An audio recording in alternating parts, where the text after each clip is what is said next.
Mi tercera exposición deja atrás el santuario de la religión y entra en el dominio del Estado.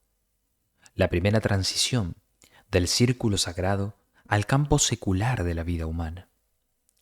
Solo ahora, entonces, procedemos de manera sumaria y principal a combatir la sugerencia no histórica de que el calvinismo represente un movimiento exclusivamente eclesiástico y doctrinal.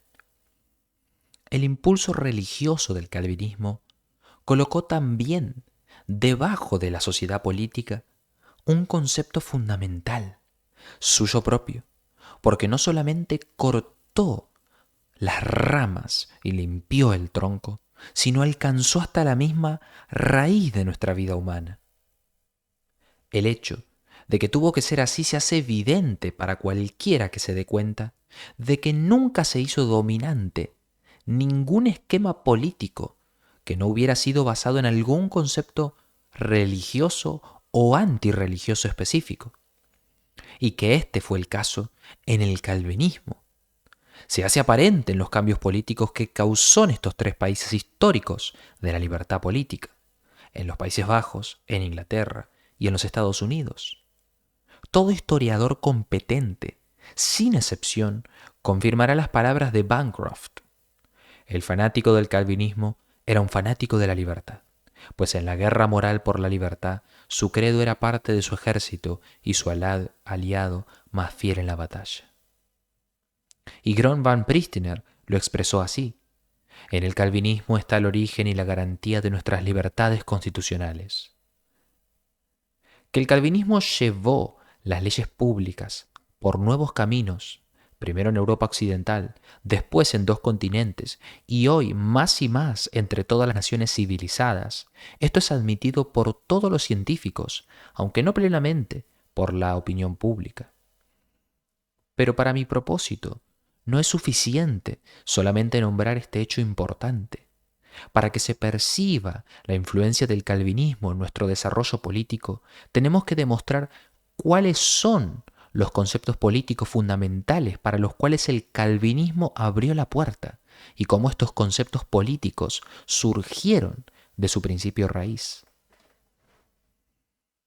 Este principio dominante no era, soteriológicamente, la justificación por fe, sino en el sentido cosmológico más amplio, la soberanía del Dios Trino sobre el cosmos entero, en todas sus esferas y reinos, visibles e invisibles. Una soberanía primordial que irradia a la humanidad en una triple soberanía derivada: la soberanía en el Estado, la soberanía en la sociedad y la soberanía en la Iglesia. Permítame argumentar sobre este asunto en detalle, señalando cómo esta triple soberanía fue entendida por el calvinismo. La soberanía en el Estado. Primero, una soberanía derivada en esta esfera política que definimos como el Estado. Y después, admitimos que el impulso para formar estados surge de la naturaleza social del hombre, que ya fue expresada por Aristóteles cuando llamó al hombre un son politikon, un animal político. Dios podría haber creado a los hombres como individuos desconectados, parados lado a lado y sin coherencia genealógica. Así como Adán fue creado de manera individual, Dios podría haber llamado a su existencia individualmente al segundo, tercero y a cada subsiguiente hombre, pero no lo hizo así. El hombre es creado del hombre y por su nacimiento es unido orgánicamente con la raza entera. Juntos formamos una sola humanidad, no solamente con los que viven ahora, sino también con todas las generaciones antes de nosotros y con todos aquellos que vendrán después de nosotros. Toda la raza humana es de una sola sangre. El concepto de estados, sin embargo, que subdividen la Tierra en continentes y cada continente en pedazos, no armoniza con esta idea. La unidad orgánica de nuestra raza se realizaría políticamente solamente si un solo Estado podría abarcar todo el mundo, y si la humanidad entera sería asociada en un solo imperio mundial. Si el pecado no hubiera intervenido, sin duda, esto hubiera sido así. Si el pecado, como fuerza desintegrante, no hubiera dividido a la humanidad en diferentes secciones, nada hubiera perjudicado la unidad orgánica de nuestra raza. Y el error de los Alejandros y de los Augustos y de los Napoleones no fue el que sintieron el encanto de la vida de un solo imperio mundial. Su error fue que se lanzaron a realizar esta idea, a pesar de que la fuerza del pecado había disuelto nuestra unidad. De manera parecida, los esfuerzos internacionales cosmopolitas de la democracia social del presente, en su concepto de unión, son un ideal que en este momento nos encanta, pero intentan alcanzar lo inalcanzable, porque tratan de realizar este ideal sublime y sagrado ahora en un mundo de pecado. Sí, incluso la anarquía, el intento de deshacer todas las conexiones mecánicas entre los hombres y toda autoridad humana, y de animar el crecimiento de un nuevo lazo orgánico que surja de la misma naturaleza, yo digo, todo esto es solamente el mirar atrás, hacia un paraíso perdido. De hecho, sin el pecado no hubiera habido ni un gobierno ni un orden de Estado, sino la vida política entera se hubiera evolucionado de forma patriarcal desde la vida de la familia. Ni jueces, ni policía, ni ejércitos, ni marina son concebibles en un mundo sin pecado. Y por tanto toda regla y ordenanza y ley desaparecería, así como todo control y poder del magistrado. Si la vida se desarrollara de manera normal y sin obstáculo desde su impulso orgánico. ¿Quién venda donde nada es fracturado? ¿Quién usa muletas cuando sus miembros están sanos? Por tanto, toda formación de Estado, todo poder del gobierno, todo medio mecánico de forzar un orden y garantizar un rumbo sano de la vida es siempre algo poco natural, algo contra lo cual las aspiraciones más profundas de nuestra naturaleza se rebelan y que en este mismo momento podría convertirse en la fuente de un terrible abuso de poder por parte de aquellos que lo ejercen y de una revolución continua de parte de las multitudes. Esto originó la batalla de todos los tiempos entre autoridad y libertad. Y en esta batalla fue la sed innata por la libertad, dada por Dios mismo, la que frenó la autoridad, donde quiera que se convirtió en despotismo. Y así, todo concepto verdadero de la naturaleza del Estado y de la autoridad del gobierno, y todo concepto verdadero del derecho y deber del pueblo a defender la libertad, depende de lo que el calvinismo puso al frente en este asunto, como la verdad primordial que Dios instituyó el gobierno por causa del pecado. En este pensamiento están escondidos tanto el lado luminoso como el lado oscuro de la vida del Estado. El lado oscuro, porque esta multitud de estados no debería existir, debería haber un solo imperio mundial. Estos gobiernos gobiernan mecánicamente y no armonizan con nuestra naturaleza. Y esta autoridad del gobierno se ejerce por hombres pecaminosos y por tanto es sujeta a todo tipo de ambiciones despóticas. Pero también el lado luminoso, porque una humanidad pecaminosa, sin una división de estados, sin ley, sin gobierno, sería un verdadero infierno en la tierra. O por lo menos una repetición de lo que existía en la tierra cuando Dios hundió la primera raza degenerada en el diluvio. Por tanto, el calvinismo, con su concepto profundo del pecado, descubrió la verdadera raíz de la vida del Estado y nos enseñó dos cosas. Primero, que recibamos con gratitud de las manos de Dios la institución del Estado, con su gobierno, como un medio de conservación que por ahora es indispensable. Y por el otro, también que con nuestro impulso natural tenemos que vigilar siempre contra el peligro que acecha contra nuestra libertad personal en el poder del Estado. Pero el calvinismo hizo más que esto. En la política nos enseñó también que el elemento humano, el pueblo, no debe ser considerado como el objetivo principal. De manera que a Dios solamente se le llama para que ayude a este pueblo en la hora de su necesidad, sino al contrario, que Dios en su majestad tiene que brillar ante los ojos de cada nación y que todas las naciones juntas son consideradas por Él solo como una gota en el balde o como el polvo de la balanza.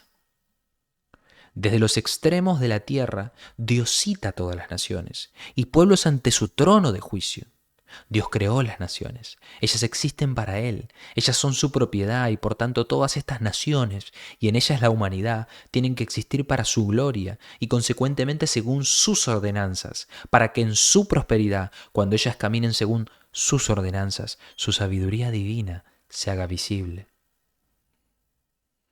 Entonces, cuando la humanidad se divide por el pecado en una multitud de pueblos separados, cuando el pecado en el seno de estas naciones separa a los hombres y los aleja el uno del otro, y cuando el pecado se revela en todas las maneras de vergüenza e injusticia, la gloria de Dios existe que estos horrores sean frenados, que el orden regrese a este caos y que una fuerza coactiva desde fuera se establezca para que la sociedad humana sea posible. Este derecho lo tiene Dios, y Él solo. Ningún hombre tiene el derecho de gobernar sobre otro hombre. Sino un tal derecho se convertiría necesariamente e inmediatamente en el derecho del más fuerte. Como el tigre en la jungla se enseñorea del antíope indefenso, así también se enseñoreó Faraón de los egipcios al borde del Nilo. Ni puede un grupo de personas, por medio de un contrato y su propio derecho, obligarle a usted a obedecer a otro hombre. ¿Qué fuerza existe que me obliga por el solo hecho de que hace algunos años de mis antecesores hizo un contrato social con otros hombres de su tiempo? Como hombre me paro libre y audaz contra el más poderoso de mis prójimos. No hablo de la familia, porque allí gobiernan los lazos orgánicos, naturales, pero en la fela del Estado no me rindo ni me postro ante nadie que es hombre como yo. La autoridad sobre los hombres no puede surgir de los hombres, tampoco una mayoría sobre una minoría, pues la historia demuestra casi en cada página que con mucha frecuencia la minoría tenía la razón.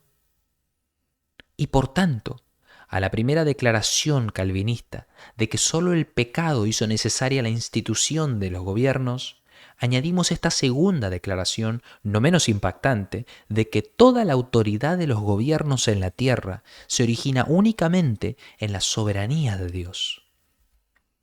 Cuando Dios me dice obedece, entonces yo humildemente inclino mi cabeza, sin comprometer en lo más mínimo mi dignidad personal como hombre. En la misma medida como usted se degrada cuando se inclina ante un hijo del hombre, así usted se eleva cuando se somete a la autoridad del Señor del cielo y de la tierra. Así dice la Escritura: por mí gobiernan los reyes. O como declara el apóstol, autoridades que son ordenadas por Dios. Por tanto, el que resiste contra la autoridad se opone a la ordenanza de Dios. El gobierno es un instrumento de la gracia común para contrarrestar todo libertinaje y transgresión y para proteger al bueno contra el malo. Pero el gobierno es más todavía. Aparte de todo esto, es instituido por Dios como su siervo para conservar la obra gloriosa de Dios en la creación de la humanidad, contra la destrucción total. El pecado ataca la obra de Dios, el plan de Dios, la justicia de Dios, la honra de Dios, como el arquitecto y constructor supremo. Así, estableciendo las autoridades que son, para mantener por medio de ellas su justicia contra los intentos del pecado, Dios dio a los gobiernos el terrible derecho sobre la vida y la muerte. Por tanto, todas las autoridades que son, sean imperios, en repúblicas, en ciudades o en estados, gobiernan por la gracia de Dios. Por la misma razón, la justicia tiene un carácter santo, y por el mismo motivo cada ciudadano es obligado a obedecer, no solo por temor del castigo, sino por causa de la conciencia. Además, Calvino declaró explícitamente que la autoridad como tal no es afectada de ninguna manera por la forma como un gobierno es instituido y en qué forma se manifiesta. Sabemos que él mismo prefirió una república y que no tuvo ninguna preferencia para una monarquía como si fuera la forma divina e ideal de un gobierno. Este hubiera sido el caso en un estado sin pecado. Si el pecado no hubiera entrado, Dios hubiera sido el único rey de todos los hombres, y esta condición volverá en la gloria futura, cuando Dios será nuevamente todo y en todo. El gobierno directo de Dios es absolutamente monárquico. Ningún monoteísta lo negará. Pero Calvino consideró deseable una cooperación de muchas personas bajo un control mutuo, es decir, una república, antes que una monarquía, pues ahora una institución mecánica de gobierno es necesaria por causa del pecado. En su sistema, sin embargo, esta diferencia era solamente gradual y no fundamental.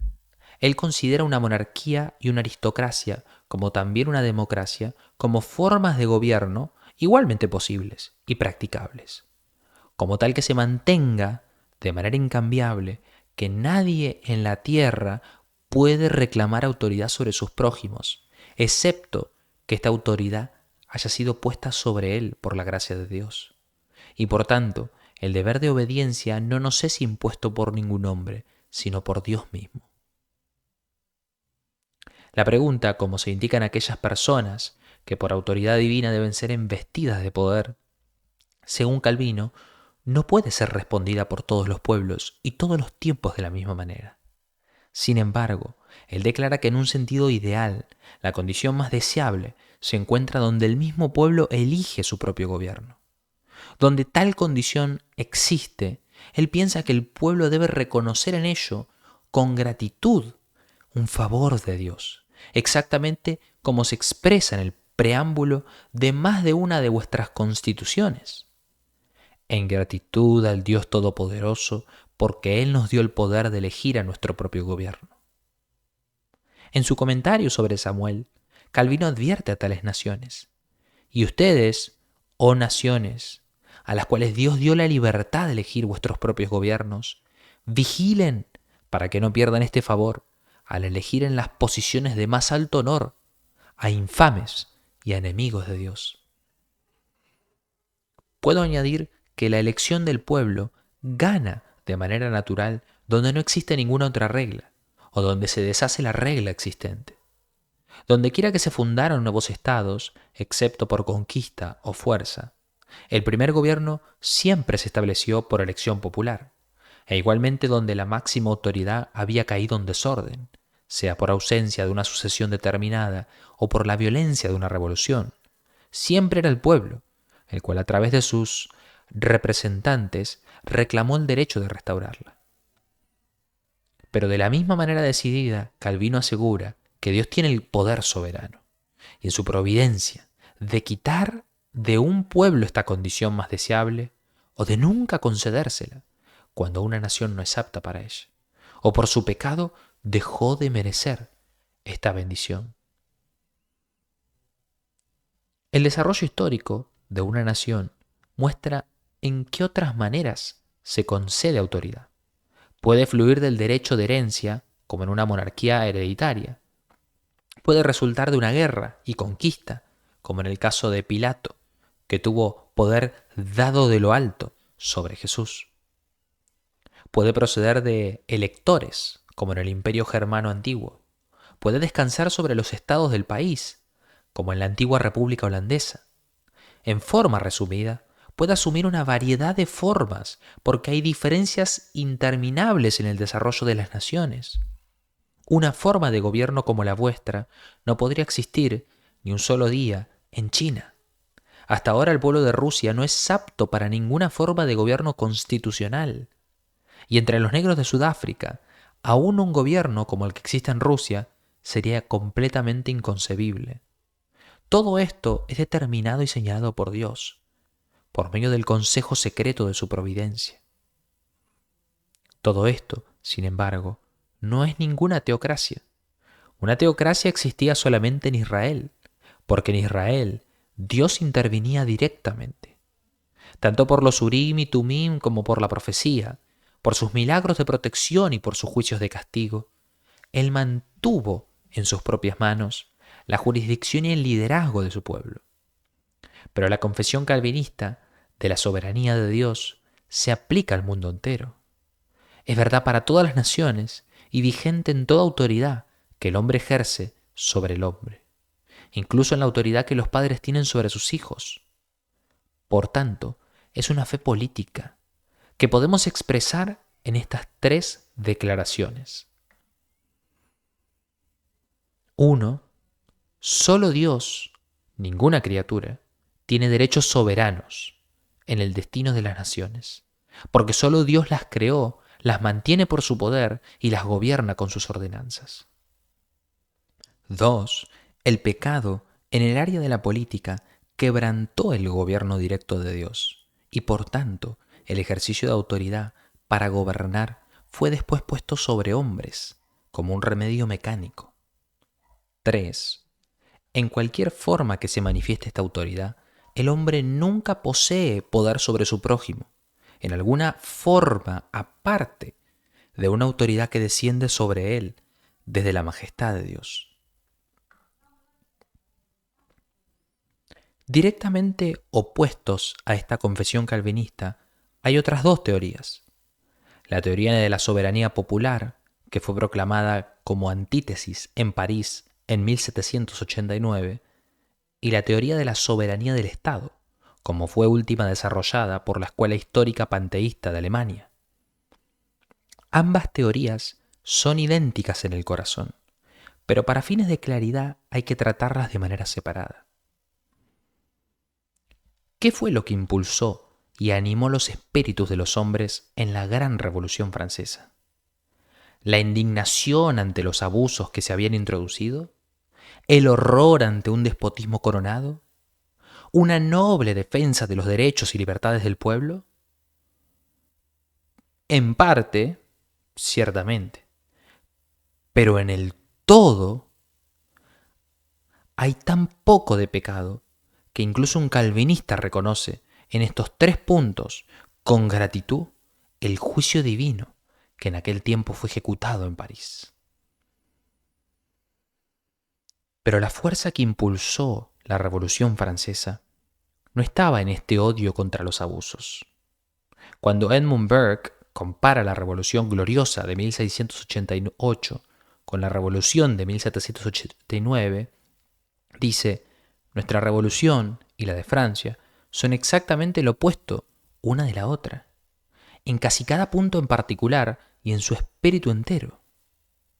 Este mismo Edmund Burke, un antagonista tan fuerte contra la Revolución Francesa, ha defendido varonilmente vuestra propia rebelión contra Inglaterra, como surgiendo de un principio de energía que mostró en esta buena gente la principal causa de un espíritu libre, el más adverso contra toda sumisión implícita de la mente y opinión.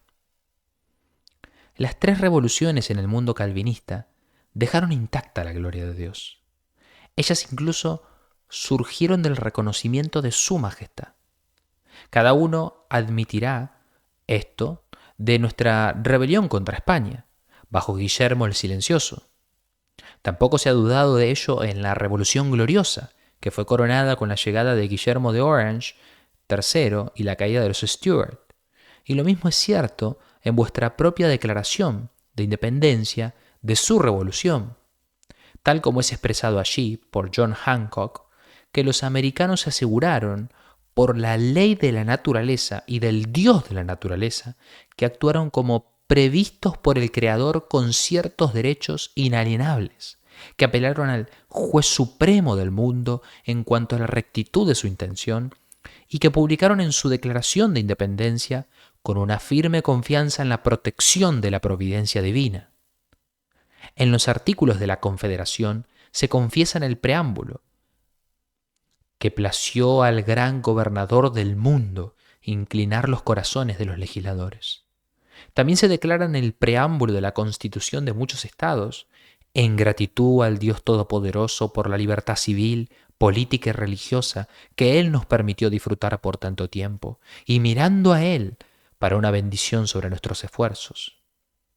Dios es honrado allí como el gran gobernador soberano y el legislador del universo. Y se admite allí específicamente que sólo de Dios recibieron los pueblos el derecho de escoger su propia forma de gobierno. En una de las reuniones de la convención, Franklin propuso en un momento de ansiedad suprema que buscaran la sabiduría de Dios en oración.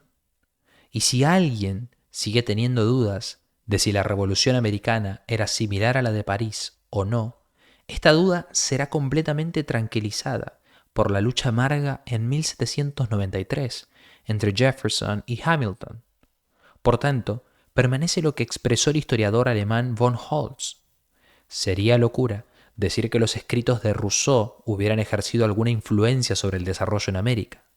O como Hamilton mismo lo expresó, que él consideró a la Revolución Francesa no más similar a la Revolución Americana de lo que la esposa infiel en una novela francesa parece a la matrona puritana en Nueva Inglaterra. La Revolución Francesa es en su principio distinta de todas estas revoluciones nacionales, que fueron emprendidas con los labios en oración y con la confianza en la ayuda de Dios. La Revolución Francesa ignora a Dios, se opone a Dios, se niega a reconocer alguna base más profunda para la vida política de la que se encuentra en la naturaleza, o sea, en el hombre mismo. Por tanto, el primer artículo de la confesión de la infidelidad absoluta es: ni Dios ni amo. El Dios soberano es destronado y el hombre con su libre albedrío se sienta en el trono vacante. Es la voluntad del hombre que determina todo. Todo poder, toda autoridad se origina en el hombre. Así uno llega desde el hombre individual a los muchos hombres, y en estos muchos hombres, comprendidos como el pueblo, está escondida la fuente más profunda de toda soberanía. No hay ninguna mención, como vuestra Constitución, de una soberanía derivada de Dios que Él, bajo ciertas condiciones, implanta en el pueblo. Aquí se asegura una soberanía propia, que siempre y en todos los estados puede solamente proceder del pueblo mismo, sin ninguna raíz más profunda que la voluntad humana. Es una soberanía del pueblo que es perfectamente idéntica con el ateísmo. En la esfera del calvinismo, como también en vuestra declaración, las rodillas se doblan ante Dios, mientras las cabezas se levantan orgullosamente frente al hombre. Pero aquí, desde el punto de vista de la soberanía del pueblo, el puño se cierra de manera desafiante contra Dios, mientras el hombre se arrastra ante sus prójimos, adornando su humillación con la ficción de que hace miles de años algunos hombres de los cuales nadie se acuerda acordaron un contrato político, o como ellos lo llamaron, contrato social. Ahora, ustedes preguntan por los resultados. Entonces, permita que la historia le cuente cómo la rebelión de los Países Bajos, la revolución gloriosa de Inglaterra y vuestra propia rebelión contra la corona británica trajeron libertad. Y respondan para ustedes mismos a la pregunta: ¿resultó la Revolución Francesa en algo más que el encadenamiento de la libertad en la omnipotencia del Estado? De hecho, ningún país en nuestro siglo XIX ha tenido una historia más triste que Francia. No nos sorprende que la Alemania científica haya roto con esta soberanía ficticia del pueblo.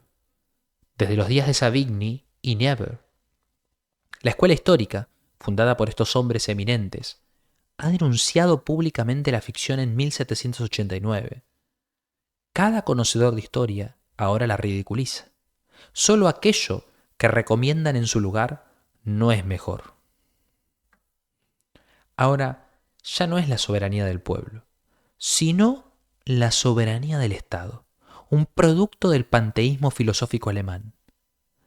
Las ideas se encarnan en la realidad, y entre estas, la idea del Estado era la suprema, la más rica, la más perfecta idea de la relación entre el hombre y el hombre.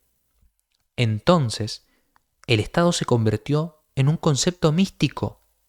El Estado fue considerado como un ser misterioso, como un yo escondido, como una conciencia de Estado que se desarrolla lentamente y con una voluntad de Estado que incrementa su fuerza y que por medio de un proceso lento se esfuerza en alcanzar ciegamente la meta suprema del Estado. El pueblo no se considera, como en Rousseau, como la suma total de los individuos. Se entendió correctamente que un pueblo no es un agregado de personas, sino una entidad orgánica. Este organismo necesariamente tiene que tener sus miembros orgánicos. Lentamente, estos órganos llegaron a su desarrollo histórico. Por medio de estos órganos opera la voluntad del Estado, y todo tiene que inclinarse ante esa voluntad. Esta voluntad soberana del Estado puede manifestarse en una república, una monarquía, un César, un déspota asiático, un tirano como Felipe de España o un dictador como Napoleón. Todos estos eran solamente formas en las cuales se incorporaba la misma idea del Estado, las etapas del desarrollo como un proceso interminable. Pero en cualquier forma que se revela este ser místico del Estado, la idea permanecía. Que el Estado pronto aseguraba su soberanía y para cada miembro del Estado la piedra de toque de su sabiduría consistía en dar lugar a esta apoteosis del Estado. Así se deja de un lado todo derecho trascendente en Dios, hacia la cual el oprimido levanta su rostro. No hay ningún otro derecho sino el derecho inmanente escrito en ley. La ley tiene la razón, no porque su contenido estuviera en armonía con los principios eternos del derecho, sino porque es la ley. Si mañana se legisla exactamente lo contrario, esta ley también debe tener la razón. Y el fruto de esta teoría fatal es naturalmente que la conciencia misma del derecho es destruida, y toda seguridad del derecho se aparta de nuestras mentes, se extingue todo entusiasmo por el derecho. Lo que existe es bueno porque existe, y ya no es la voluntad de Dios, de aquel que nos creó, que nos conoce, sino la voluntad cambiante del Estado, lo que se convierte en un Dios, no teniendo a nadie por encima de sí y que decide cómo nuestra vida debe ser.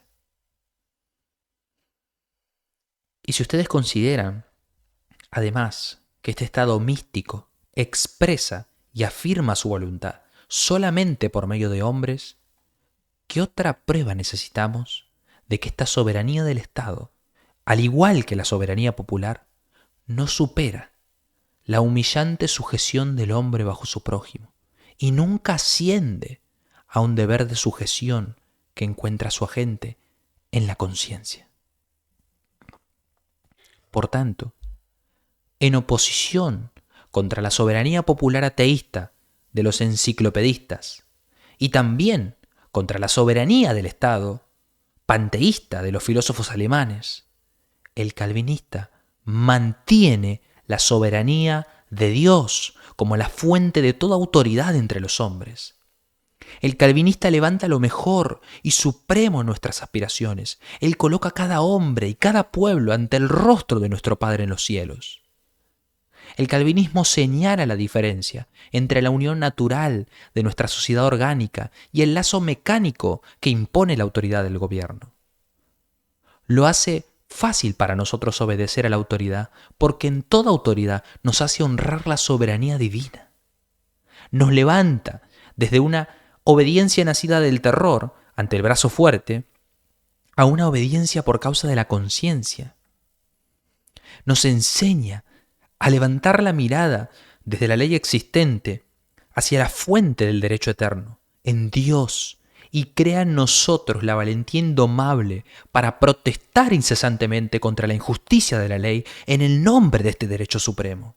Y no importa cuán poderosamente el Estado se levante para oprimir el desarrollo libre individual, por encima de este Estado poderoso siempre brilla ante el ojo de nuestra alma, infinitamente más poderoso, la majestad majestad del Rey de Reyes, cuyo tribunal justo siempre mantiene el derecho de apelación para todos los oprimidos, y al cual la oración del pueblo siempre asciende para bendecir nuestra nación, y en esta nación a nosotros y a nuestra casa. La soberanía en la sociedad. Esto en cuanto a la soberanía del Estado. Llegamos ahora a la soberanía en la esfera de la sociedad.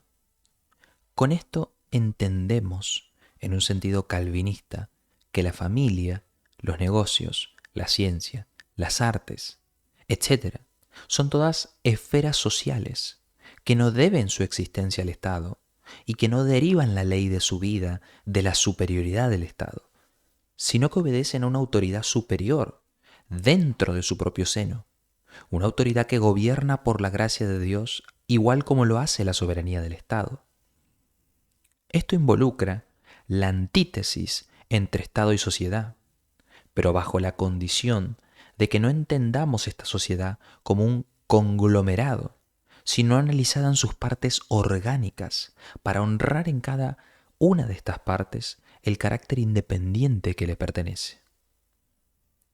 En este carácter independiente, necesariamente, está involucrada una autoridad superior especial, y esta autoridad la llamamos la soberanía en las esferas sociales individuales, para expresar decididamente que estas esferas de la vida social no tienen nada por encima de ellas excepto Dios, y que el Estado no puede intervenir aquí, y no tiene nada que mandar en estos dominios. Como ustedes sienten de una vez, este es el asunto interesante de nuestras libertades civiles. Aquí es sumamente importante tener en mente la diferencia entre la vida orgánica de la sociedad y el carácter mecánico del gobierno. Cualquier cosa entre los hombres que se origina directamente de la creación contiene todos los datos para su desarrollo en la naturaleza humana como tal. Usted puede ver esto en la familia y en la conexión de los lazos sanguíneos. De la dualidad de hombre y mujer surge el matrimonio. De la existencia original de un solo hombre y una sola mujer surge la monogamia. Los niños existen a causa del poder innato de reproducción. Naturalmente, los niños están conectados entre ellos como hermanos y hermanas.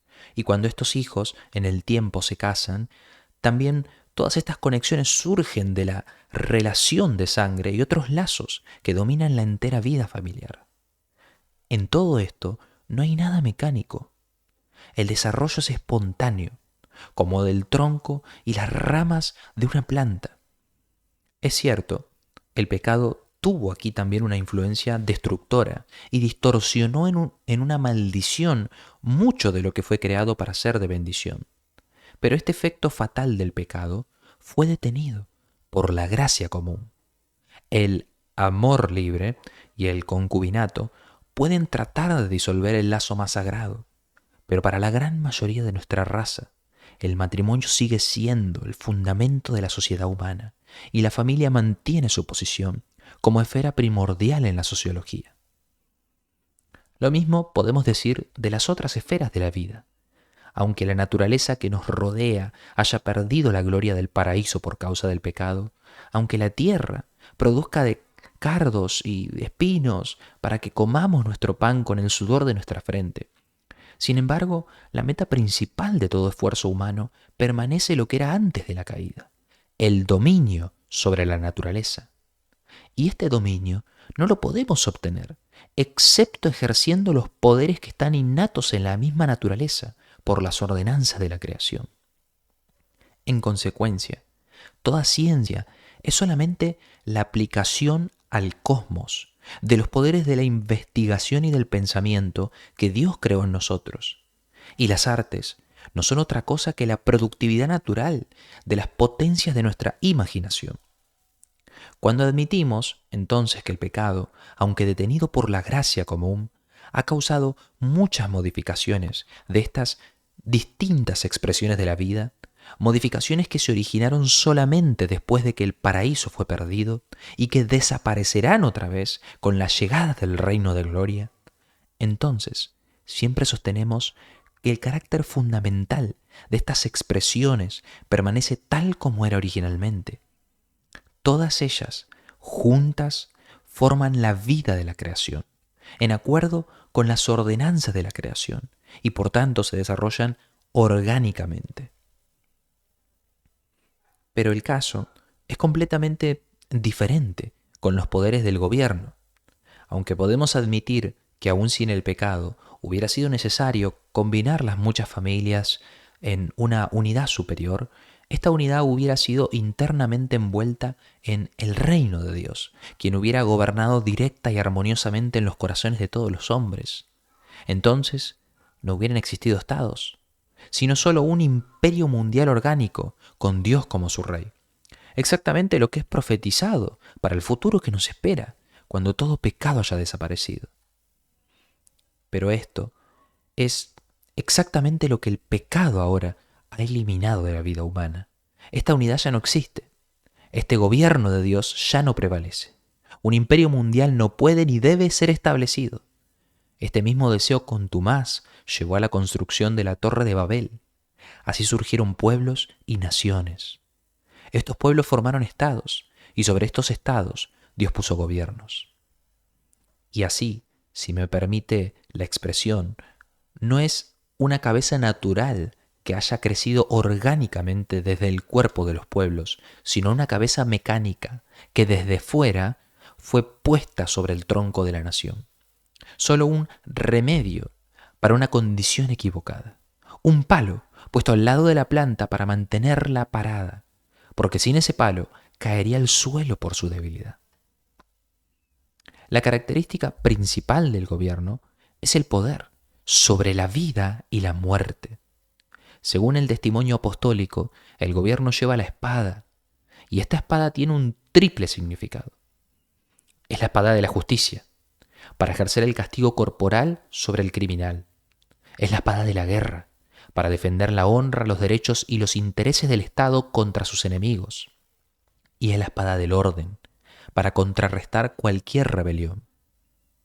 Lutero y sus correformadores señalaron correctamente que la institución propia y la investidura plena del gobierno con poder surgieron solamente después del diluvio, cuando Dios ordenó que la pena capital caiga sobre aquel que derrame sangre humana. El derecho de quitar una vida pertenece solamente a aquel que puede dar la vida, es decir, a Dios, y por tanto nadie en la tierra tiene esta autoridad, excepto que Dios mismo se la haya dado. En esta perspectiva, el derecho romano que concedió el derecho sobre vida y muerte al padre, al amo de esclavos, está a un nivel mucho más inferior que la ley de Moisés, porque no conoce la pena capital excepto por orden del gobierno. El deber supremo del gobierno entonces es la justicia. Y en segundo lugar, tiene que cuidar al pueblo como una unidad, en el interior para que esta unidad se refuerce y no sea rota, y en el exterior para que la existencia nacional no sufra daño. La consecuencia de todo esto es que, por un lado, en una nación surge todo tipo de vida orgánica, desde sus esferas sociales, pero que muy por encima de estas se observa la fuerza mecánica, unificadora del gobierno. De allí surge toda fricción y conflicto, pues el gobierno siempre se inclina a invadir la vida social con su autoridad mecánica, a sojuzgarla y arreglarla mecánicamente. Pero por el otro lado, la vida social siempre se esfuerza por sacudir la autoridad del gobierno, como al presente, donde estos esfuerzos culminan en la democracia social y en el anarquismo, que ambos no son otra cosa que la subversión total de la institución de la autoridad. Pero dejando de lado estos dos extremos, podemos decir que toda vida saludable de los pueblos o las naciones era siempre la consecuencia histórica de la lucha entre estos dos poderes.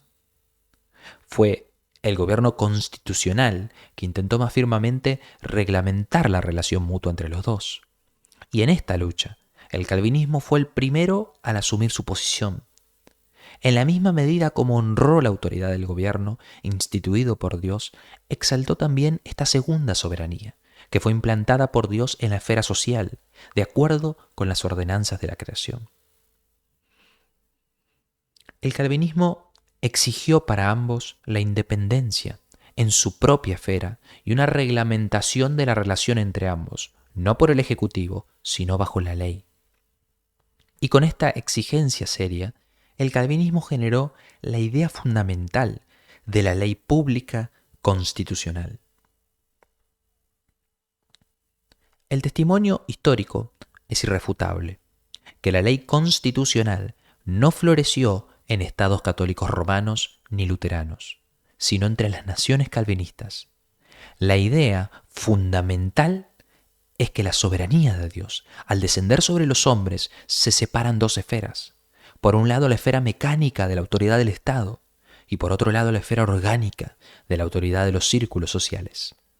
Y en estas ambas esferas, su autoridad inherente es soberana, es decir, no tiene nada encima excepto Dios. Ahora, en cuanto a la autoridad del gobierno, no necesitamos más explicación, pero sí en cuanto a la autoridad orgánica social. En ningún lugar podemos discernir más claramente el carácter dominante de esta autoridad social orgánica que en las ciencias. En la introducción a una edición de las Sentencias de Lombardo y de la Suma Teológica de Tomás Aquino, el tomista erudito escribió: «La obra de Lombardo gobernó 150 años y produjo a Tomás, y después de él, la Suma de Tomás ha gobernado toda Europa durante 5 siglos y ha generado todos los teólogos subsecuentes». Aún admitiendo que este lenguaje es demasiado audaz, la idea que se expresa es correcta. El dominio de hombres como Aristóteles y Platón, Lombardo y Tomás, Lutero y Calvino, Kant y Darwin se entiende y se extiende para cada uno de ellos sobre épocas. El genio es un poder soberano, forma escuelas, reclama para sí los espíritus de los hombres con una fuerza irresistible y ejerce una influencia inmensurable sobre toda la condición de la vida humana. Esta soberanía del genio es un don de Dios que uno puede tener solo por su gracia. No es sujeto a nadie y es responsable solo ante él mismo. El mismo fenómeno se observa en la esfera de las artes.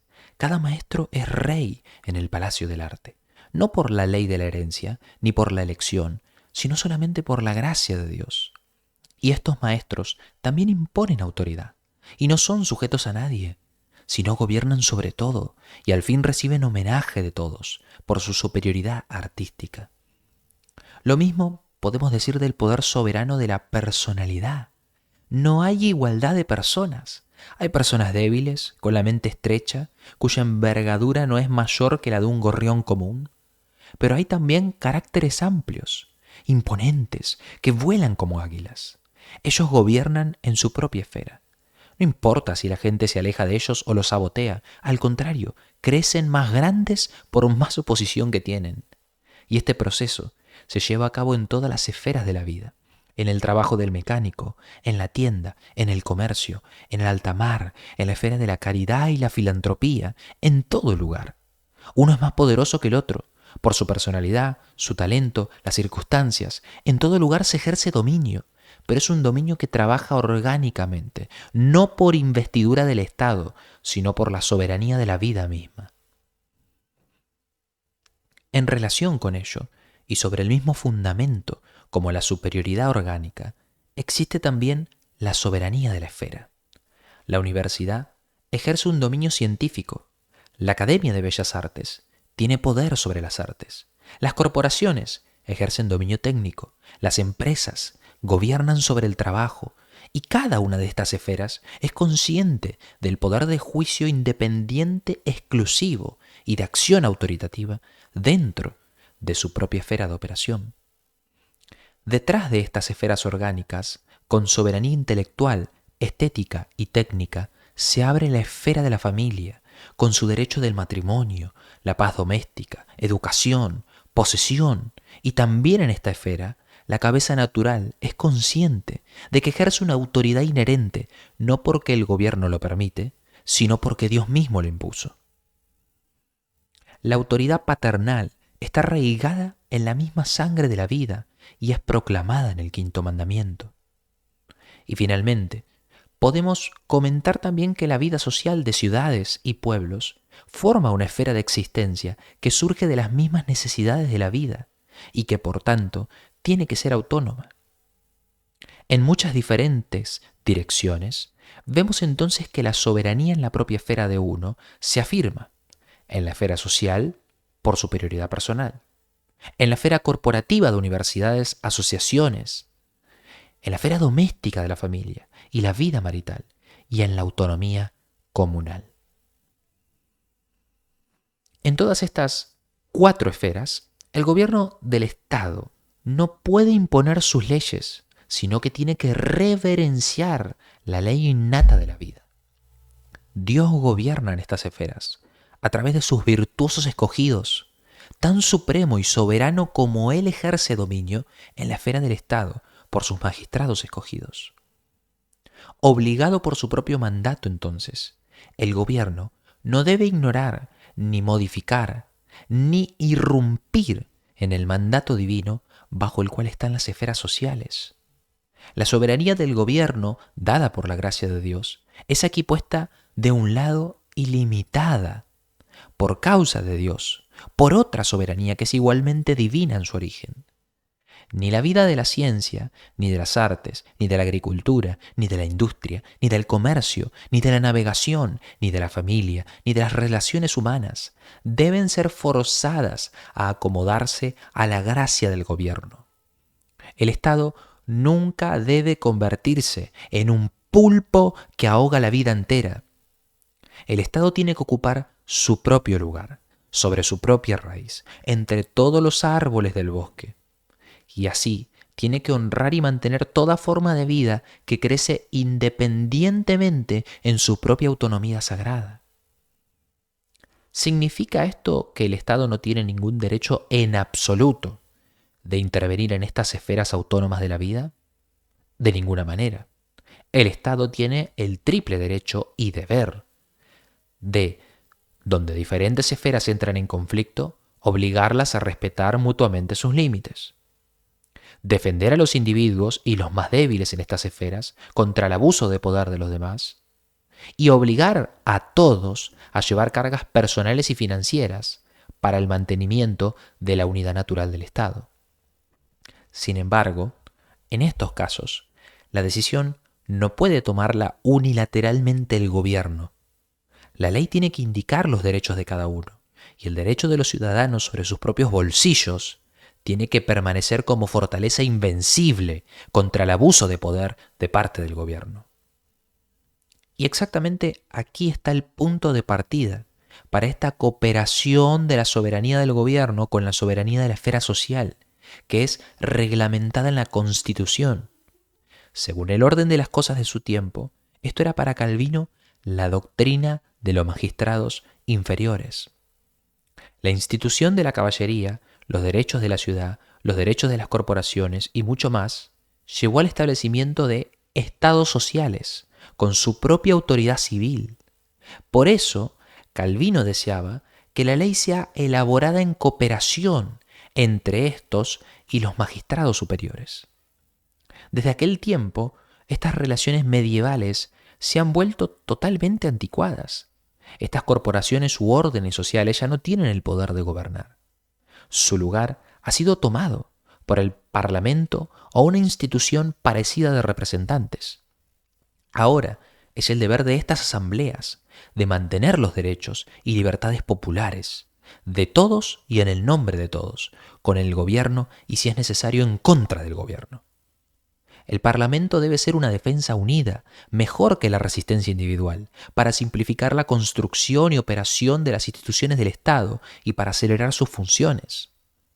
Pero en cualquier modificación es esencialmente el antiguo plan calvinista, asegurar que el pueblo tenga en todas sus clases y órdenes, en todos sus círculos y esferas, en todas sus instituciones corporativas e independientes, una influencia legal y ordenada en la elaboración de la ley y en el rumbo del gobierno, en un sentido democrático saludable.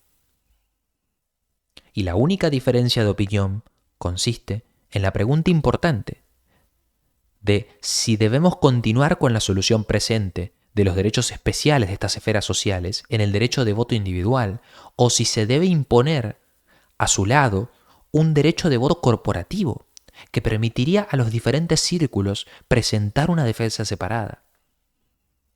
En el presente, surge una nueva tendencia de organización en las esferas de comercio e industria, y también en el trabajo, y aún desde Francia se escuchan voces que claman por conceder un derecho al voto a estas organizaciones.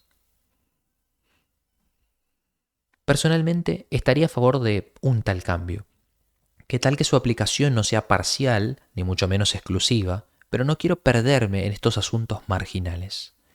Que sea suficiente haber demostrado que el calvinismo protesta contra la omnipotencia del Estado, contra el concepto horrible de que no existe ningún derecho por encima y más allá de la ley existente, y contra el orgullo del absolutismo que no reconoce ningún derecho constitucional, excepto por un favor del príncipe. Estos tres conceptos que encuentran tanto suelo fértil en la ascendencia del panteísmo son la muerte para nuestras libertades civiles. Y es el mérito del calvinismo haber levantado un dique contra ese río absolutista, no apelando a la fuerza popular ni a la alucinación de la grandeza humana, sino deduciendo estos derechos y estas libertades de la vida social desde la misma fuente de donde fluye la autoridad del gobierno, la soberanía absoluta de Dios.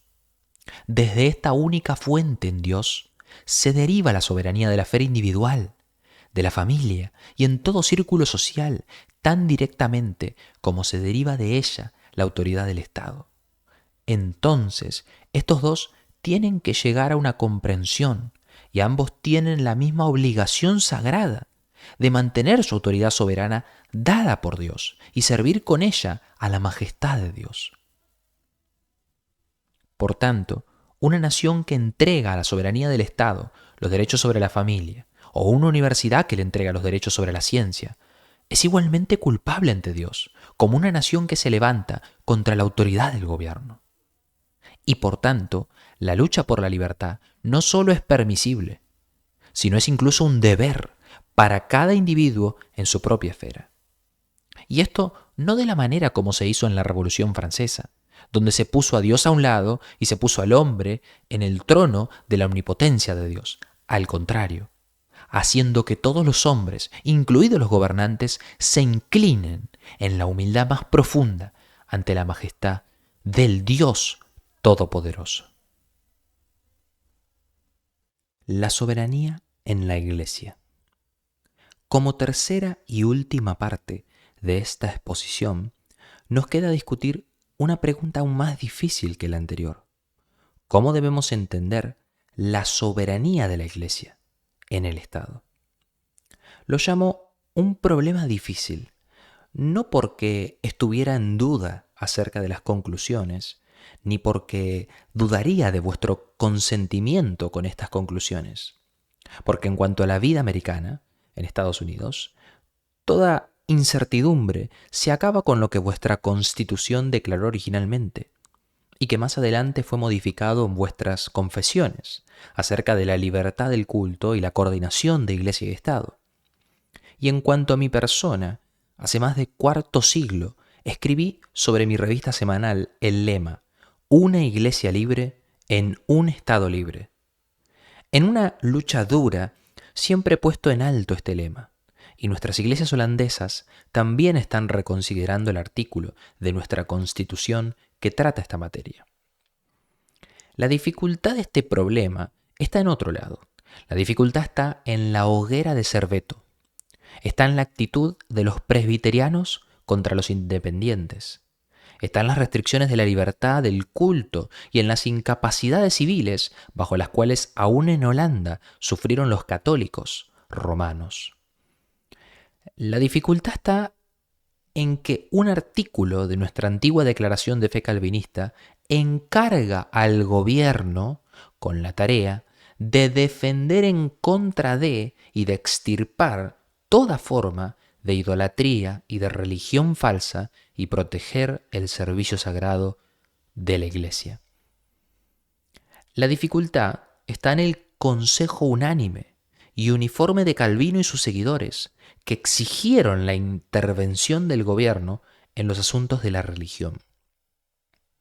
Entonces, sería natural acusarnos de que al defender la libertad religiosa no nos estamos poniendo del lado del calvinismo, sino que lo oponemos directamente. Para protegerme contra esta sospecha, voy a adelantar la regla de que un sistema no se distingue por lo que tiene en común con los sistemas precedentes, sino que se distingue por aquello en que difiere de estos sistemas precedentes. El deber del gobierno de extirpar toda forma de religión falsa e idolatría no es un hallazgo del calvinismo, sino data desde Constantino y fue la reacción contra las persecuciones horribles de sus antecesores paganos contra los cristianos. Desde aquel día, este sistema fue defendido por todos, los teólogos romanos, y fue aplicado por todos los príncipes cristianos.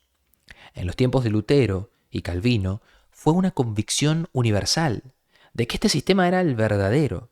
Todos los teólogos famosos de aquel periodo, Melanchthon como primero, aprobaron la muerte de Serveto.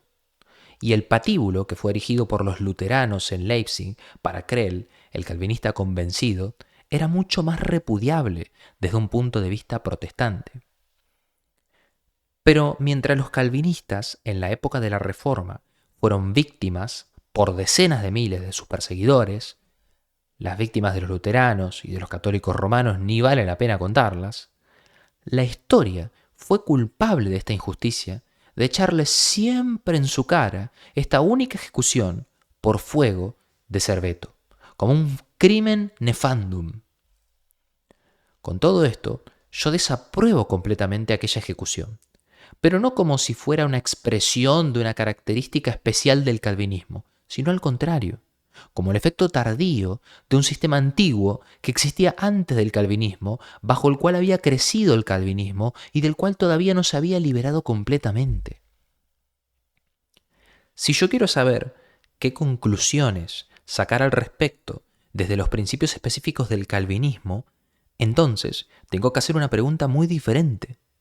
Entonces tenemos que ver y reconocer que este sistema de traer diferencias religiosas bajo la jurisdicción criminal del Estado resultaba indirectamente de la convicción de que la Iglesia de Cristo en la tierra podía expresarse en una sola forma y bajo una sola institución. Esta única iglesia en la Edad Media era considerada la Iglesia de Cristo, y todo lo que se veía diferente fue considerado enemigo de esta única iglesia. El gobierno, por tanto, no fue llamado a juzgar o decidir por sí mismo. Había una sola iglesia de Cristo en la tierra y era la tarea del gobierno proteger esta iglesia de las divisiones, herejías y sectas. Pero rompamos esta iglesia en fragmentos. Admitamos que la iglesia de Cristo puede manifestarse en muchas formas, en diferentes países, incluso dentro del mismo país, en una multiplicidad de instituciones. Inmediatamente desaparece de la vista todo lo que fue deducido de aquella unidad de la iglesia visible. Y por tanto, si no podemos negar que el mismo calvinismo ha roto la unidad de la iglesia y que en los países calvinistas se manifestó una amplia variedad de todo tipo de iglesias, entonces concluimos que no debemos buscar la verdadera característica calvinista en lo que retuvo por un tiempo del sistema antiguo, sino en lo que salió, nuevo y fresco, de su propia raíz. Los resultados demostraron que aún después de 3 siglos, en todos los países distintivamente católicos, aún en las repúblicas sudamericanas, la Iglesia Católica Romana es y permanece la Iglesia estatal. Igualmente, como lo es la Iglesia luterana, en países luteranos. Y las iglesias libres florecieron exclusivamente en aquellos países que recibieron el aliento del calvinismo, es decir, Suiza, Holanda, Inglaterra y los Estados Unidos. En los países católicos romanos se sigue manteniendo la identificación de la iglesia invisible y visible, bajo la unidad papal. En los países luteranos, con la ayuda del cuius regio eius religio, la confesión del gobierno ha sido impuesta monstruosamente sobre el pueblo, como la confesión del país. Allí se trató duramente a los calvinistas, fueron exiliados y perseguidos como enemigos de Cristo. En la Holanda calvinista, al contrario, todos los que fueron perseguidos por causas religiosas encontraron allí refugio. Los judíos fueron recibidos amablemente, los luteranos eran honrados, los menonitas florecieron, y aún a los arminianos y a los católicos romanos se les permitía el libre ejercicio de su religión en casa y en iglesias apartadas. Los independientes, cuando fueron expulsados de Inglaterra, encontraron descanso en la Holanda calvinista, y desde este mismo país, la Mayflower viajó con los padres peregrinos a su nueva tierra. Entonces, no estoy buscando subterfugios, sino estoy apelando a hechos históricos. Y repito, la característica básica del calvinismo no debemos buscar en lo que adoptó del pasado, sino en lo nuevo que creó. Es notable, en este respecto, que desde el mismo inicio nuestros teólogos y abogados calvinistas defendieron la libertad de la conciencia contra la Inquisición. Roma percibió muy claramente cómo la libertad de la conciencia iba a sacudir los fundamentos de la unidad de la Iglesia visible, y por tanto se opuso a ella. Pero por el otro lado, tenemos que admitir que al exaltar a voz alta la libertad de la conciencia, el calvinismo abandonó por principio toda característica absoluta de la Iglesia visible. Tan pronto como dentro de un mismo pueblo, la conciencia de una mitad testificó contra la otra mitad. Se hizo una brecha. Tan temprano como en 1649 se declaró que la persecución por causas de la fe era un asesino espiritual, un asesinato del alma, una rabia contra Dios mismo, el más horrible de los pecados. Y es evidente que Calvino mismo escribió las premisas de la conclusión correcta cuando reconoció que contra los ateos, incluso los católicos, son nuestros aliados. Cuando reconoció abiertamente a la Iglesia luterana y todavía más enfáticamente en su declaración Simus tres esse errorum gradus, et quitic sudam fatemur dandam esse veniam, alis modicam castigationem sufficare ut tantum manifesta impietas capitali supplitiu prectatur. Existen 3 grados de desviaciones de la verdad cristiana, una leve, que debemos dejar sola, una moderada, que es restaurada por un castigo moderado, y solo la impiedad manifiesta debe recibir la pena capital. Admito que esta es una decisión severa, pero sin embargo, una decisión donde se abandonó el principio de la unidad visible, y donde esta unidad es quebrada. La libertad amanecerá en el curso natural de los eventos. Es que aquí está la solución. En Roma, el sistema de persecución surgió de la identificación de la iglesia visible con la iglesia invisible. De esta línea peligrosa, Calvino se apartó, pero él todavía defendía la identificación de su confesión de la verdad con la verdad absoluta. Y solo con más experiencia salió a la luz que también esta proposición, tan verdadera como sea en nuestra convicción personal, nunca se debe imponer a la fuerza sobre otras personas. Hasta aquí los hechos. Ahora probaremos nuestra teoría y examinaremos sucesivamente los deberes de los gobernantes en asuntos espirituales, hacia Dios, hacia la Iglesia y hacia las personas individuales. En cuanto al primer punto, los gobernantes son y permanecen los siervos de Dios.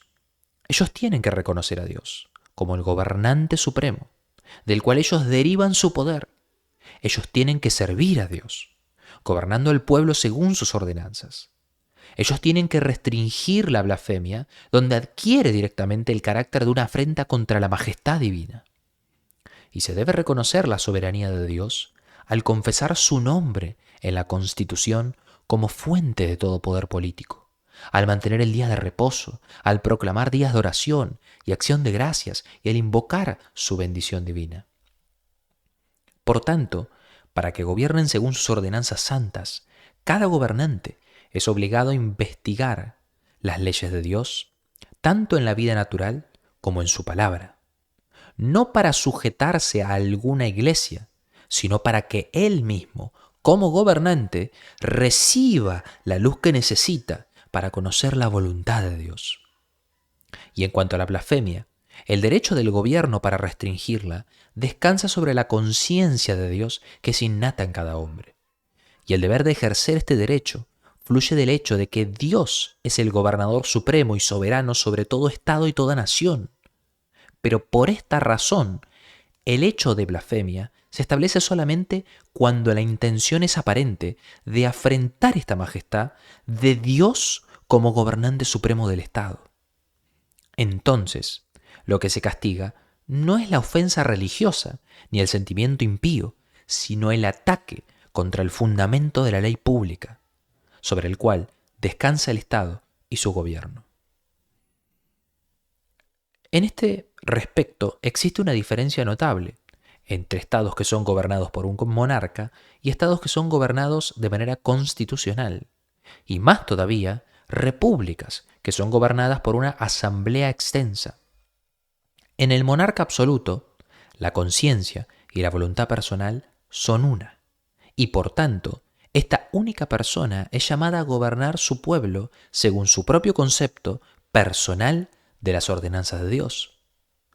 Cuando, al contrario, operan la conciencia y la voluntad de muchos, se pierde esta unidad, el concepto subjetivo de las ordenanzas de Dios. En estos muchos, y se puede aplicar solo indirectamente. Pero sea que se trate de la voluntad de una sola persona o de la voluntad de muchos que llegan a una decisión por votación, el gobierno debe siempre juzgar y decidir de manera independiente, no como un ápice de la Iglesia, ni como su alumno. La esfera del Estado está directamente bajo la majestad del Señor. Entonces, en esta esfera se mantiene una responsabilidad hacia Dios independiente. La esfera del Estado no es profana, pero ambos, la Iglesia y el Estado, tienen que obedecer a Dios y servir su honor, cada uno en su propia esfera. Y para este fin, en cada esfera tiene que gobernar la palabra de Dios. Pero en la esfera del Estado, solamente por medio de la conciencia de las personas en autoridad. Lo primero es que todas las naciones deben ser gobernadas de una manera cristiana, o sea, de acuerdo con los principios que fluyen desde Cristo para toda política. Pero esto se puede realizar solamente por medio de las convicciones subjetivas de aquellos en autoridad, según sus percepciones personales de las exigencias de este principio cristiano en cuanto al servicio público. El segundo asunto es muy diferente, la relación entre el gobierno y la iglesia visible. Si hubiera sido la voluntad de Dios mantener la unidad formal de la iglesia visible, entonces tendríamos que dar una respuesta muy diferente de lo que es ahora el caso. Es natural que al principio se buscaba esta unidad. La unidad religiosa tiene un gran valor para la vida de un pueblo y es atractiva. También se puede entender que al inicio se establecía esta unidad. Lo más bajo que una nación se encuentra en la escala del desarrollo, menos diferencia de opinión se manifiestan. Por tanto, vemos que casi todas las naciones empiezan con una unidad religiosa. Pero es igualmente natural que esta unidad se divide, donde la vida individual en el proceso del desarrollo gana fuerza y donde la multiformidad se hace necesaria para un desarrollo más avanzado.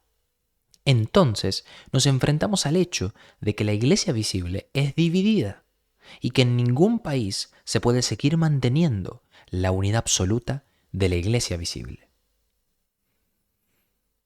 ¿Cuál es entonces el deber del gobierno? ¿Tiene que hacer un juicio individual para determinar cuáles de las muchas iglesias es la verdadera? ¿Y tiene que mantener a esta en contra de las demás? ¿O es el deber del gobierno suspender su juicio propio y considerar que el complejo multiforme de todas estas denominaciones es la totalidad de la manifestación de la Iglesia de Cristo en la tierra?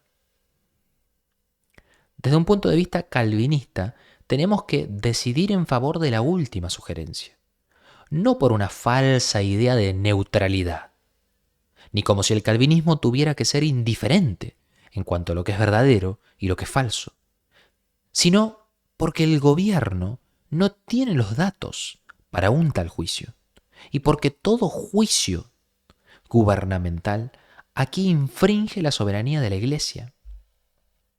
De otra manera, si el gobierno fuera una monarquía absoluta, tendríamos el cuius regio eius religio de los príncipes luteranos. O si el gobierno descansa en una pluralidad de personas, la Iglesia, que ayer fue considerada la falsa, hoy se considera la verdadera, según la decisión por voto, y así se pierde la continuidad de la administración del Estado y de la posición de la Iglesia. Por tanto, los calvinistas han siempre luchado tan orgullosa y valientemente por la libertad, o sea, por la soberanía de la Iglesia dentro de su propia esfera, en distinción contra los teólogos luteranos. En Cristo, dijeron ellos, la Iglesia tiene su propio rey. Su posición en el Estado no es asignada por el gobierno, sino iure divino. La Iglesia tiene su propia organización, tiene sus propios oficiales y tiene sus propios dones para distinguir la verdad. Por tanto, es su privilegio, y no del Estado, determinar sus propias características como Iglesia verdadera y proclamar su propia confesión como la confesión de la verdad. Si en esta posición se le oponen otras iglesias, entonces luchará contra ellas, su batalla espiritual, con armas espirituales y sociales, pero niega el derecho de cualquiera, incluso del gobierno, de sentarse con un poder por encima de estas diferentes instituciones y de forzar una decisión entre ella y sus iglesias hermanas. El gobierno lleva la espada, con heridas, no la espada del espíritu, que decide en asuntos espirituales. Y por esta razón, los calvinistas siempre han rehusado asignar al Estado una patria potestad. Por cierto, un padre gobierna en su familia sobre la religión de su familia. Pero cuando se organizó el gobierno, la familia no fue puesta a un lado, y el gobierno recibió solamente una tarea limitada, que es definida por la soberanía en la esfera individual y por la soberanía de Cristo en su iglesia. Solo cuidémonos aquí contra un puritanismo exagerado y no rehusemos, por lo menos en Europa, reconocer los efectos de las condiciones históricas. Es algo muy diferente si alguien levanta un edificio nuevo sobre un terreno vacío, o si uno tiene que restaurar una casa que ya existe. Pero esto no puede quebrantar la regla fundamental de que el gobierno tiene que honrar el complejo de iglesias cristianas como la manifestación multiforme de la Iglesia de Cristo en la tierra. Que el gobierno tiene que respetar la libertad, o sea, la soberanía de la Iglesia de Cristo en la esfera individual de estas iglesias. Que las iglesias florecen más cuando el gobierno les permite vivir en sus propias fuerzas por el principio de voluntarios. Y que por tanto, ni el cesaropapismo del zar de Rusia, ni la sujeción del Estado bajo la Iglesia que enseña Roma, ni el cuius regio eius religio de los abogados luteranos, ni el punto de vista neutral y religioso de la Revolución Francesa, sino por el contrario, solo el sistema de una iglesia libre, en un Estado libre, puede ser honrado desde un punto de vista calvinista. Y la soberanía del Estado y la soberanía de la iglesia existen lado a lado y se limitan mutuamente. De una naturaleza muy diferente es la última pregunta que mencioné, el deber del gobierno en cuanto a la soberanía de la persona individual. En la segunda parte de esta exposición ya indiqué que el hombre desarrollado posee también una esfera individual de vida, con una soberanía en su propio círculo. Aquí no me refiero a la familia, pues este es un lazo social entre varios individuos. Me refiero a lo que expresa el profesor Weinbridge. Por medio de su conciencia, cada uno es un rey, un soberano, por encima de toda responsabilidad.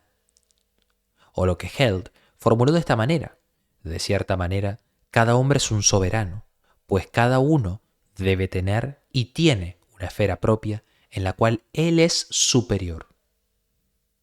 Con esto no quiero sobreestimar la conciencia, pues a cada uno que quiere liberar la conciencia aún de Dios y de su palabra, yo me le opondré. Pero aún así, mantengo la soberanía de la conciencia como fortaleza de toda libertad personal. En este sentido, que la conciencia nunca es sujeta a un hombre, sino siempre y solamente al Dios Todopoderoso. Esta necesidad de la libertad de la conciencia, sin embargo, no se manifiesta inmediatamente. No se expresa con énfasis en un niño, sino solamente en un hombre maduro. Y de la misma manera está dormitada en pueblos no desarrollados y es irresistible solo entre naciones muy desarrolladas. Un hombre maduro, en su desarrollo, preferirá ir al exilio, sufrir el encarcelamiento, incluso sacrificar su vida a tolerar restricciones en cuanto a su conciencia. Y la repugnancia contra la Inquisición, que duró 3 largos siglos, vino de la convicción de que sus prácticas violaban y asaltaban la vida humana en el hombre. Esto impone al gobierno una doble obligación. En primer lugar, tiene que hacer que la Iglesia respete esta libertad de conciencia. Y en segundo lugar, el mismo gobierno tiene que dar lugar a la conciencia soberana. En cuanto a lo primero, la soberanía de la Iglesia encuentra su límite natural en la soberanía de la persona libre. Soberana dentro de su propio dominio, no tiene poder sobre aquellos que viven afuera de esta esfera. Y donde quiera que ocurriera una transgresión de su poder, en violación de este principio, el gobierno tiene que proteger a cada ciudadano. La Iglesia no puede ser obligada a tolerar entre sus miembros a alguien a quien se siente obligada a expulsarlo. Pero por el otro lado, ningún ciudadano del Estado puede ser obligado a permanecer en una iglesia a la cual su conciencia le obliga a abandonar. Lo que el gobierno exige de parte de las iglesias en este respecto, lo tiene que practicar él mismo, dándole a cada ciudadano la libertad de conciencia como el primer e inalienable derecho de todos los hombres. Ha costado una lucha heroica arrancar esta libertad humana, más grande de las manos del despotismo, y ríos de sangre humana han sido derramados antes que la meta fue alcanzada. Pero por esta misma razón, cada hijo de la Reforma pisotea la honra de sus padres si no defiende diligentemente y sin retractarse esta fortaleza de nuestras conciencias, de nuestras libertades. Para poder gobernar a hombres, el gobierno tiene que respetar este poder ético más profundo de nuestra existencia humana. Una nación que consiste en ciudadanos con una conciencia quebrantada es ella misma quebrantada en su fuerza nacional. Y aún si estoy obligado a admitir que nuestros padres, en la teoría, no tenían la valentía de llegar a las conclusiones que siguen de esta libertad de conciencia, la libertad de expresión, la libertad de culto, aún sí estoy consciente de que ellos hicieron un esfuerzo desesperado para impedir la propagación de literatura que no les gustaba. Todo esto no anula el hecho de que la libre expresión del pensamiento, por la palabra hablada y escrita, alcanzó su victoria por primera vez en la Holanda calvinista. Cualquiera que estaba restringido en otro lugar pudo por primera vez disfrutar de la libertad, de las ideas y de la prensa en suelo calvinista. Entonces, el desarrollo lógico de lo que contiene la libertad de la conciencia y esta misma libertad bendijeron al mundo por primera vez desde el lado del calvinismo. Es cierto que en los países católicos el despotismo espiritual y político ha sido vencido finalmente por la Revolución Francesa, y que esta revolución también empezó promoviendo la causa de la libertad. Pero si nos enteramos de la historia de que la guillotina en toda Francia por años y años no pudo parar de ejecutar a aquellos que tenían una mente diferente, si nos recordamos cuán cruelmente se mató al clero católico romano porque rehusaron violar su conciencia con un juramento impío, y si conocemos, como yo mismo, por una triste experiencia, la tiranía espiritual que el liberalismo y el conservadurismo han aplicado en el continente europeo y siguen aplicando, entonces tenemos que admitir la libertad en el calvinismo y la libertad en la Revolución Francesa son dos cosas muy diferentes. En la Revolución Francesa es una libertad civil para cada cristiano estar de acuerdo con la mayoría incrédula. En el calvinismo, una libertad de la conciencia que permite a cada hombre servir a Dios de acuerdo con su propia convicción y el dictado de su propio corazón.